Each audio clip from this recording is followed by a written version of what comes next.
wonderful seeing all of you here today. We are here to talk about energy, God, and quantum physics, as well as painting. Painting, in this instance, feels as though it might be a bridge for all of these things. But you can make up your mind by the time we get to the end. I have asked Margie and Ed to join me today because I have such great appreciation and respect for their knowledge, their wisdom, and their insights. When I first met Ed, I think that maybe a week had gone by, so I'd seen him 2 times. Let me back up. I haven't told you who you are. Ed is Ed Kosak, who is the minister of Unity Church of Charleston. When I guess the second time that I had gone to Unity, I heard Ed said something like this: "We are all connected. We are all connected. We are all one. Quantum physics supports that." And I went, yes. I never heard that coming back to me. I had kind of gotten to that on my own. Ed's knowledge and his beliefs support the nature of the artwork that's in this room. Margie is the physicist, Margie Morse, who, when she first saw my artwork, got very excited about it and connected with it right away, and connected with it to the extent that she purchased a piece and took it home to live with her. When you bring someone or something into your home to live with you, that is so significant. And Margie's knowledge and Margie's heart resonates with the artwork that's in this room. And I thank them both from the bottom of my heart for being here to share yourselves with everyone here. I am Doris Colbert Kennedy, and I made these works, and I paint God. When I first said that, I felt, oh my gosh, that is such an audacious statement. How can I possibly say that? As a matter of fact, I didn't say it. I was talking to Elena Shakur, who is not here. Oh, yes, she is. She's standing right there. It's all her fault that I am now coming out of the closet to say that I paint God. Because I had just met Elena. She had invited me to her house to see her work. And I could feel that I was safe to say and to be who I was with Elena.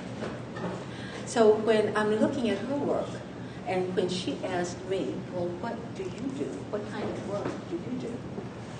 I felt comfortable saying, but I said it quietly, I paint God.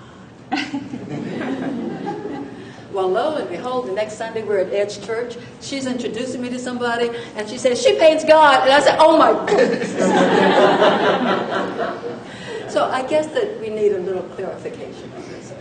Once upon a time, a long, long time ago, I asked God, who are you? What are you? And the answer came to me, space. Now I started to add to God's message to me. He did not say, I am space. All I heard was space. Space. And it took me several months and several years before I got to the point where I could understand how God could possibly be space. And I got to that understanding by having many things put in front of me and beginning to pay attention to them. Perhaps those things were always there, but I wasn't paying attention.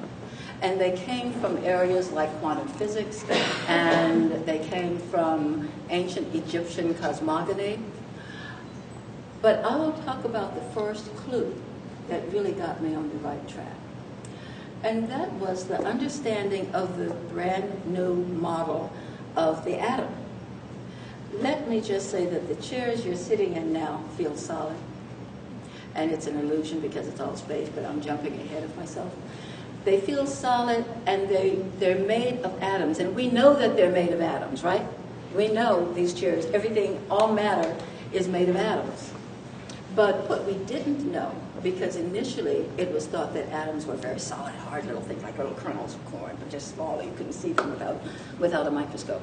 But now we know that atoms are just empty space, except for some electrons that go around the outside of the atoms, and you can't even find them. So now the model is electron clouds, because they assume that somewhere in those clouds you can find some electrons, but they haven't found them. And it's possible that the electrons are all energy or empty space. So then you get to the inside of the atom, and you have a nucleus. The nucleus is made of protons and neutrons. You get inside of a proton, it's all empty space. All it is empty space, except for 2 up quarks and 1 down quark. And then you get into the, what did I just take you into, a proton or a neutron? Proton. That was a neutron. I take it back then. The neutrons have 2 down quarks and 1 up quark. The protons have 2 up quarks and 1 down quark. And it is theorized, and physicists are just great with theories, especially quantum physicists. If you ever go to one of their lectures, they're bouncing around, they're so happy. It's like kids in a playground. They're now theorizing that if we can get inside of quarks, it would all be empty space. Now, the reason that things, as we think of things or entities, can be in empty space and make things like this chair you're sitting in is because of the energy. There is energy there, and energy is always dynamic, it's always moving, it's always spinning. And it's spinning one way, or if it changes its spin, it becomes something else. And that's going to relate to something else in a little while. But to understand that atoms are empty space, that solidity is really empty space, that there is a possibility that God is space, that what I intuited when I asked God, what are you, was accurate, kind of blew my mind. So I kept looking, and something else was put inside of me. Ancient Egyptian cosmogony, within that, there is a deity by the name of Nu. The description of Nu is that Nu is the dark primordial waters within which all is differentiated. That's us, and that's God. We are in God. We are differentiated within God. And flipping that over to quantum physics, we have now what scientists are calling the God particle, the Higgs boson, or the Higgs particle. The Higgs particle does not concern me. It's all of them together that make the Higgs field, because I feel God as an ocean. I feel God as Nu. I feel God as a field of energy in which we all move. And with that, I think that I've kind of explained how I can feel that I paint God. Have I? Okay. Because I could go on for another hour about that aspect. But I want to talk about this painting, because I feel that I need to give you an idea of how I approach the painting so that you can have a more clear understanding. And as you can tell, I'm kind of subjective about this. And which is why, well, anyway, when I started this painting, as I do most of the paintings, all of the paintings in this series, I lay the large ones on the floor of my studio, and I look at them, in this case, the 2 canvases. I look at them for days. This one took days. I drink a lot of coffee. I look and wait, and I wait. for the understanding to come to me of what is supposed to come on this canvas. I have a preconception of an intent. In this instance, the intent was to express energy, to express God, to express motion. But I have no preconception of how the paint is going to go on, no preconception of the colors. I just have all of the colors on my palette, and whatever comes to me goes onto the canvas. So, as I started painting this, and the first stroke was this, from that I went to the next and the next and the next. As I was working on this, I had the thought that I am painting something very real. What I am painting exists somewhere in the world, somewhere in the cosmos. It might exist subatomically, submicroscopically, where no one will ever be able to see it. It might exist in a huge space, as in a nebula that you can see and perhaps photograph from the Hubble, but it exists. This is what I was thinking, feeling, what I was hoping for, because at this point, my understanding of the painting of energy and the painting of God had gone into a need for me. I think this was a little bit of ego. I needed to have some kind of verification. I didn't just flow with it. I want to know this is out there somewhere. So I take this out of the studio, and it's part of a show at the American Center for Physics in College Park, Maryland. It's the first time it's been out of the studio. After I did my talk, a woman came up to me and said, she was very excited, and she said, "I've seen your painting, I've seen it." And I'm thinking, no, she hasn't. She's saying, "I've seen it, I know, I know your painting, I've seen it." She had seen it years before in India, when she had gone for the installation or the reinstallation of a deity that had been absent from this small village for a very long time. It went on, the process, the ritual went on for many days. The last night of the ritual, and during these days, there were 3 priests who kept 3 fires burning the entire time. The last night of the ritual, the priests made the fires have lots of smoke, and the smoke went through the air and up the hill to the temple at the top. And she was telling me that she saw my painting in the air at that time. It gave me chills, because this is the kind of validation that I was hoping for in my process, in what I'm seeing as a totally original walk towards truth, I think, towards truth. And I see God as truth. And I've been looking for an absolute truth since I was 6 years old. And so here it was, and here was the verification. Later, my sister in spirit, to whom I'm now referring for the second time, Elena was driving along Maybach. And all of a sudden, she got to a point where she couldn't see the cars and the street in front. And she could see well enough to pull over to the side. And she told me later that what she was seeing was this painting, these colors, this movement, this painting in the air. And it was just simply so mind-blowing. So now I think of this painting, this is air energy, because twice it's been seen in the air. And time doesn't matter.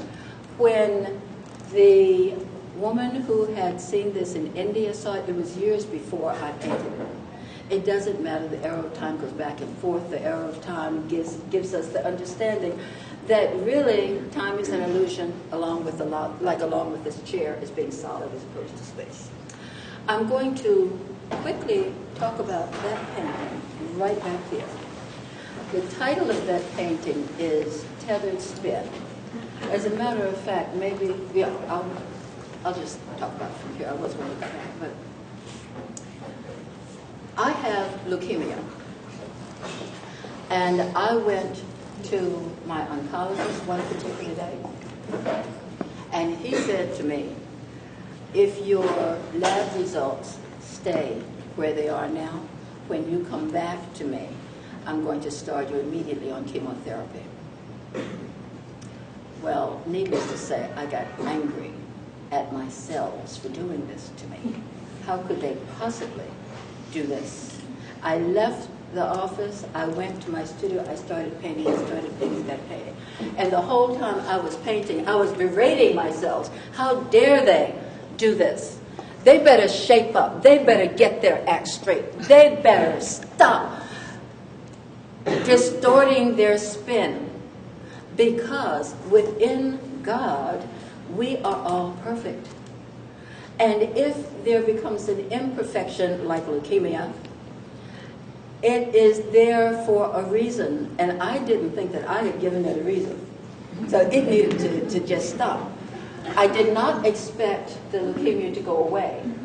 But I did expect to not have to go into chemo the next week when I went back to the doctor. So, as I painted, and the significance of this, I think, as we talk right now, as I painted, my thoughts are things as much as that chair is a thing. I could take that chair, throw it up against the wall, it bounces back, it gives a response. It makes things happen in the space. I throw my thoughts out, they come back. Thoughts are things just like this chair is a thing. That's in the quantum world. I was slinging those thoughts at that painting. And at the same time, it was prayer. I'm in God. It was prayer.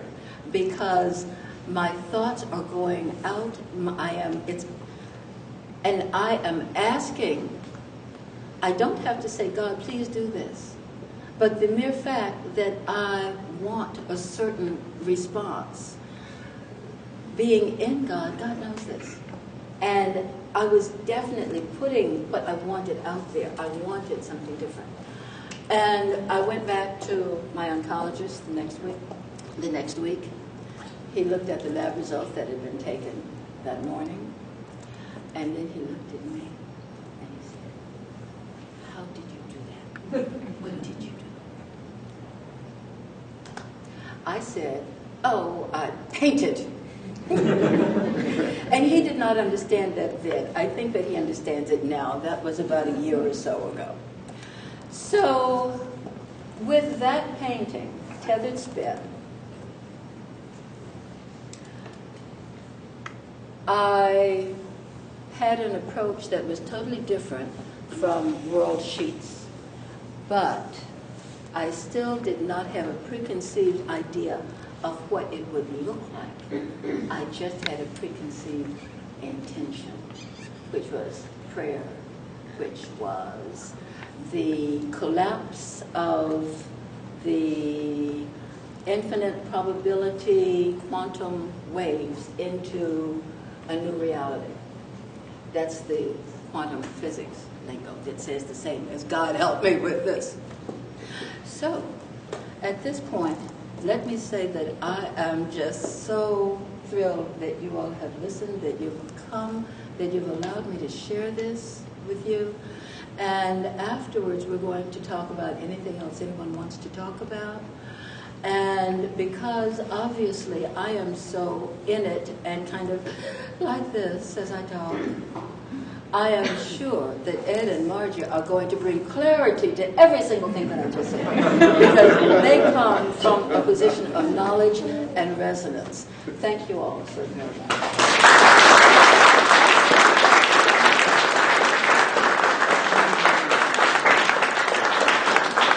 Well, we've had a lesson in quantum physics.